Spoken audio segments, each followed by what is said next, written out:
Hey there, just want to do a real quick overview of some other kinds of rapid prototyping like projects, both as an extension of my video on YouTube about rapid prototyping courses stuff or being done inside of Home Team. Or, of course, this is also material I shared with some other students that I'm currently working with. And this is going to be pretty quick and high level. The idea here being that game jams, which I'm sure most of you by now have probably heard of, especially if you're seeing this video, you might be familiar with Global Game Jam or something. What I would point out, though, is that there's a lot of game jams basically year round. So there's a lot of these calendars that show you a lot of different game jams. So any given time throughout the year you're looking to do it, you don't need to feel like you have to wait until April or March or October or when a certain rolls around. Any given time, there's different ones. And granted, too, notice they're not all identical, right? Some are VR, some are about Sims, some are through a certain community. So Game Dev TV, good bunch of people over there. Unity Game Jam, Indie, all kinds of different kind of game jams going on. And also, that's not the only calendar, right? So this one, it's almost comical how many there are. Notice too, there's long-term ones, there's short-term ones. There's a lot of different jam communities, which is also to say horror ones, all kinds of stuff, visual novel, PS2 toy box, you name it.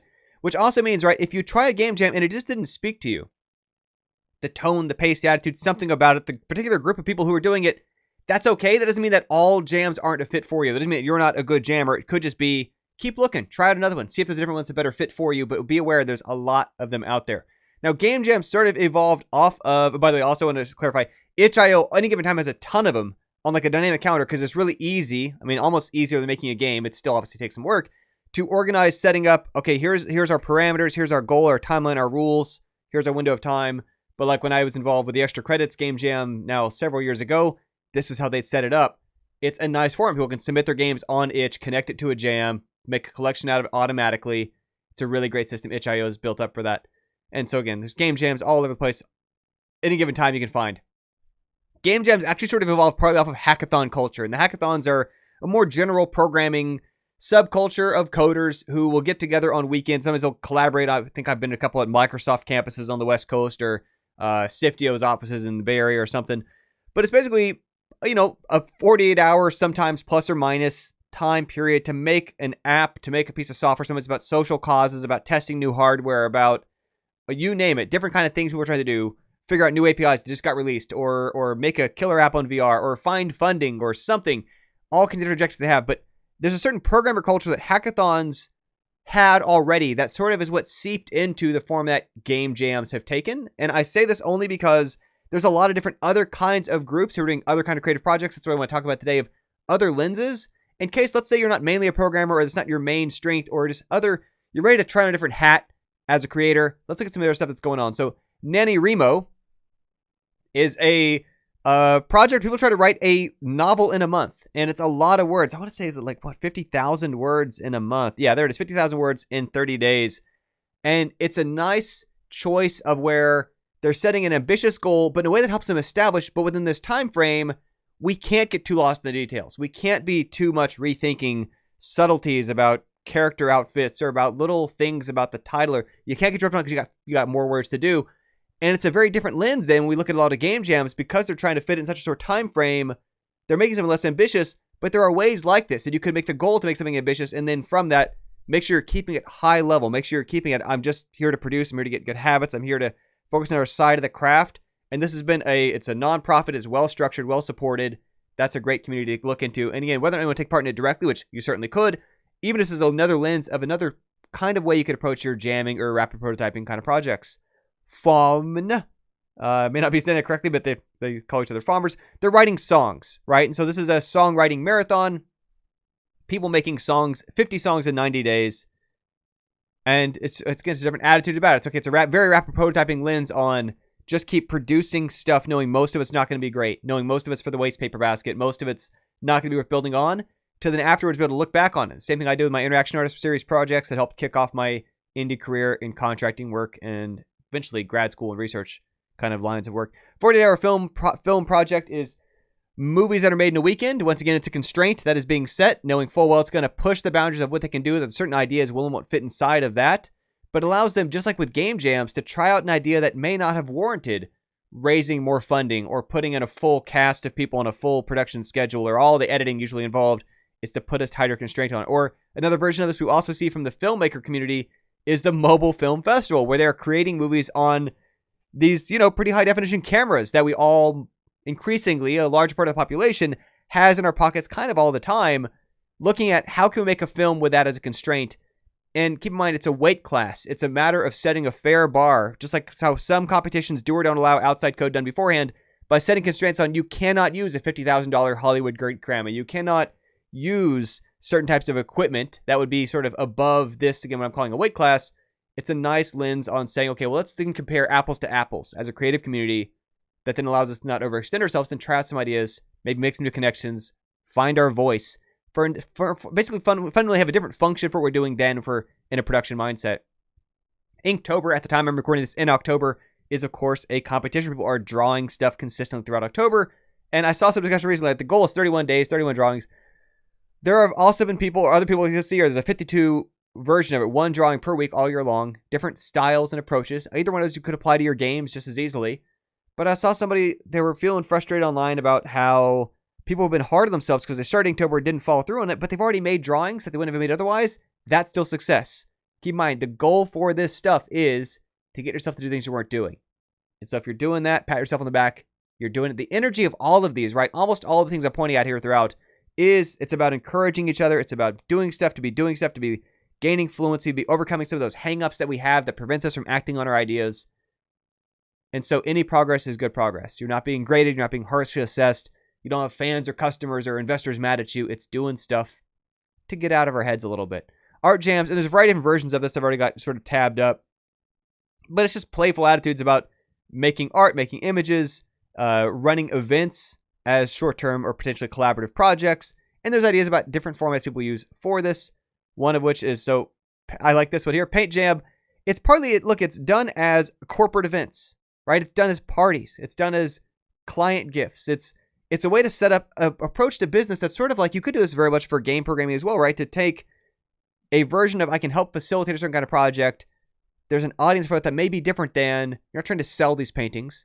It's not really an art class, but it's a team building exercise. It's a way to engage people creatively because it fits in this scope that may not otherwise fit in someone's life if it's a full-size, become a painter kind of attitude. This is one of the reasons why I love Bob Ross as an example. He took an approach that fundamentally was basically speed painting and showed a lot of people out there, here's a way you could paint that could fit in your life. And obviously it only kind of fits if you're painting mountains and trees and water and clouds. That's the style of painting Bob Ross teaches. But that checks enough boxes for a lot of people to be able to feel like, okay, I'm making things, I'm doing things, getting out of my head, it's becoming a part of who I am. And that's valuable, that's enriching, that's worthwhile in its own sense. 30-day photo challenge. I like this one. Any given one is right. This is not the only photo challenge. None of these have a stake claim to the only art and the only film, and any more than the indie games. There were entire calendars full of it.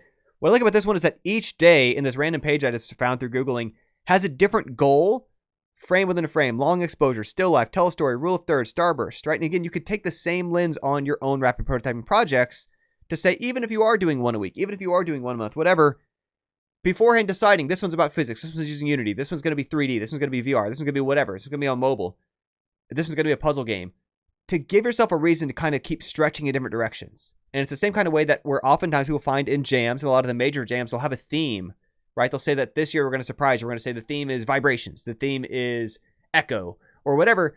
And you can pick a random theme, or you can also just pick sort of a direction like this where it's going to stretch your skills and tools in different directions so that when you come out of this, you've got more hands-on experience doing a wider variety of stuff that are then available on the back of your mind when you see other project opportunities to recognize connections between stuff you've done before. Part of why things like this one are particularly cool. Cook-Off is its own sort of deal. A lot of people are going to be familiar with this through television shows, reality programs, where they're competing at bake-offs. But remember, often a part of these kind of environments is trying each other's food is sometimes part of this community or scene. But also it can be a thing about how the constraints are, okay, well, you have to use this ingredient, or you cannot use this appliance, or what have you. And that this is another lens we can apply to game prototyping. If we want to say we have to use this asset, we have to involve it around this song, we can or can't utilize this tool or this approach. Just again, to get us outside of how we've been thinking normally. Craft swaps, it's only kind of a half analogy here, but it's where people who have too many craft supplies, art supplies, will trade with each other. And, you know, I have too much blue yarn. You've got too many knitting needles. You've got too much, I don't know, popsicle sticks, paint, you name it. We'll go and we'll trade with each other.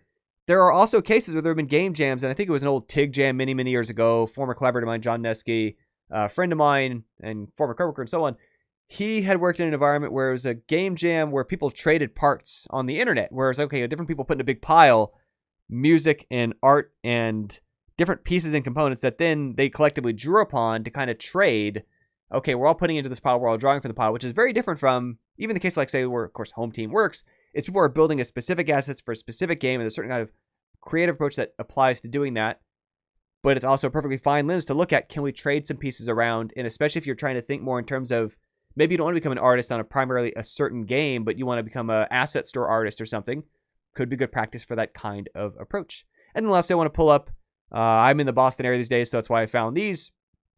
But open mics are a thing where, whether it's for comedy, whether it's for poetry, whether it's for music performance, it's an open invitation. Whoever wants to attend could put their name on the list and say, I want a shot at doing this. And I've also seen a version of open mics take the form of unconferences at different sort of game events. GDC had one in Lost Levels, might still. There's some other game event I went to that had an unconference component to it as well. But it's basically anybody who's there could put in their name for a talk. And the catch is, it's like a 5-minute improvisational talk. It's not a heavy duty, right? You go to open mic night, they're not giving someone the floor for 90 minutes. It's expected you're getting a small window. So there's a bit of novelty and a bit of surprise, almost like an improv performance of, you never know what you're going to see. You never know what you're going to hear. Everyone's got a lower bar of understanding. You know, we're not here to see a professional comedian, a professional musician, a professional poetry person. We're here with people kind of testing out their ideas, trying it out, getting comfortable on the stage. And that's part of what we can do for each other as creatives, whether we're in a creative prototyping community, whether in an environment like Home Team or an environment like a classroom, all kinds of great ways. I just want to stress again, to look outside the lens of how we do stuff as game developers, to draw upon these other ideas, other practices, and perhaps in these other communities also to speak to you of, you can totally go do NaNoWriMo, you can totally go do a film event, you can go do a painting event, you can go do an open mic night. Obviously, you can be a very versatile person outside of just one particular industry or field. Anyway, that's what I want to share today, just some of these links, ideas, cross-pollinate between the different creative things happening out there. Thanks for tuning in. Catch you all another day.